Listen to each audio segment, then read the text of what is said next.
Manchester United, bilan du mercato. Salut tout le monde, on se retrouve pour une nouvelle vidéo sur le bilan du mercato. Je vais faire cette vidéo en 3 parties.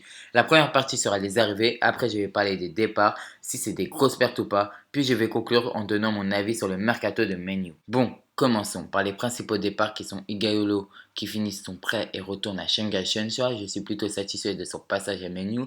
Je suis content pour lui, grâce à ses bonnes performances, il pourra se relancer dans un bon club. En tout cas, j'espère, comme Igalo a été un bon sub, mais il n'a pas été assez bon pour un club du standard de Manchester United. Et on le voit à ses stats, il a joué 19 matchs et il a marqué 2 buts. Donc ce n'est pas une grosse perte, surtout avec l'arrivée de Cavani et l'explosion de Greenwood. Le deuxième départ est Smalling qui part à l'AS Roma. Il ne voulait plus jouer à Manchester United. Il a été un grand joueur pour Man U. Il restera dans les mémoires. On oublie souvent que Smalling joue à Man U depuis 2010. Il a connu l'époque de Sir Alex Ferguson. Il a joué 324 matchs. Il a marqué 18 buts. C'est dommage qu'il n'ait eu pas le départ qu'il méritait à Old Trafford devant les supporters. En plus, je suis déçu de ce transfert car notre défense centrale est catastrophique, demanda à Tottenham.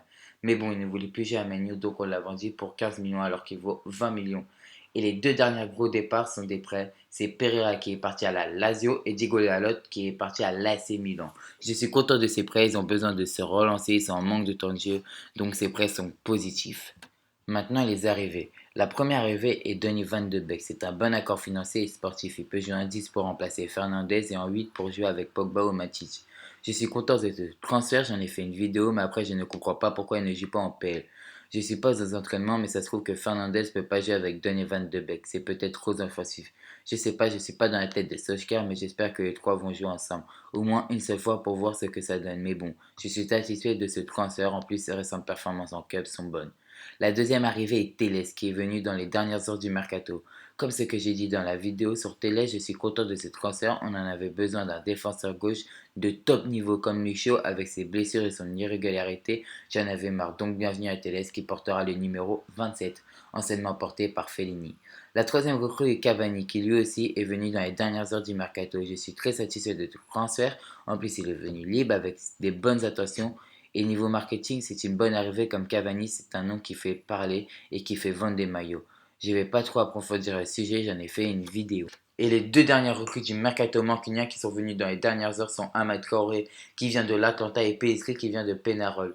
Pellistri portera le numéro 28, je ne connais pas trop ce joueur, je suis en train de me renseigner. Mais de ce que j'ai vu, il a 10 potentiels, on l'a piqué à Lyon qui devait normalement le recruter. On l'a eu pour 8 millions, donc ça va. Après, la deuxième recrue qui fâche, c'est Amad Traoré. Lui aussi, je ne connais pas son niveau. Il arrivera en janvier 2021. Il a joué que 20 minutes en Serie A. Il a marqué. Mais le problème, c'est qu'on l'a acheté 40 millions. Plus cher que Van de Beek. On passe pour des gros pigeons et ça confirme les clichés sur les clubs anglais. En tout cas, il a l'intérêt de faire une bonne première partie de saison avec l'Atlanta et de confirmer avec Man U. Comme 40 millions, c'est énorme. Même s'il a dit potentiel qu'il n'a même pas confirmé en pro. Donc, au niveau sportif, je ne vais rien dire comme je ne connais pas assez bien le joueur pour en parler, mais au niveau financier, Woodward et sa bande sont passés comme des gros pigeons et j'espère qu'il va confirmer car 40 millions c'est énorme. Bon, là je vais passer à la conclusion.